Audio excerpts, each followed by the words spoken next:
திருநெல்வேலி மாவட்டமா அடையாளப்படக்கூடிய பகுதிகள்ல சாதி ரீதியான தாக்குதல்களும், வன்கொடுமைகளும், தீண்டாமை சம்பவங்களும் தொடர்ந்து நடந்துகிட்டே இருக்கு. அதனுடைய ஒரு பகுதியாக தான் கவின், ஐடி ஊழியராக சென்னையில பணிபுரியக்கூடிய கவின், காதலித்த ஒரே காரணத்திற்காக காதலியினுடைய சகோதரனால் வெட்டி படுகொலை செய்யப்பட்டிருக்கிறார்.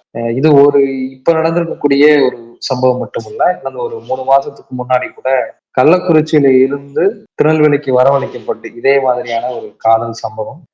கவின் பட்டியலின வாலிபர், கவின் காதலித்த பெண் மாற்று சமூகம் சார்ந்த ஒரு பட்டியல் சமூகம் அல்லாத ஒரு பெண். பட் கள்ளக்குறிச்சியிலிருந்து வாலிபர் அழைக்கப்பட்டு இதே மாதிரியான ஒரு ஆணவ கொலை சம்பவம் அதே பெண்ணினுடைய வீட்டுக்குள்ளேயே வச்சு நடந்தது. ரொம்ப கொடூரமான முறையில நடந்தது. அதுல பாதிக்கப்பட்டது 2 பிற்படுத்தப்பட்ட சமூகம் சார்ந்த பிரிவினர் தான். சோ இப்படி ஆணவ படுகொலைகள் அப்படின்றது தொடர்ச்சியா திருநெல்வேலிகள்ல, அதுவும் தென் மாவட்டங்கள்ல ஒரு சாதி ரீதியான மோதல்களை தீவிரப்படுத்துறதுக்கான விஷயங்களா நடந்துகிட்டே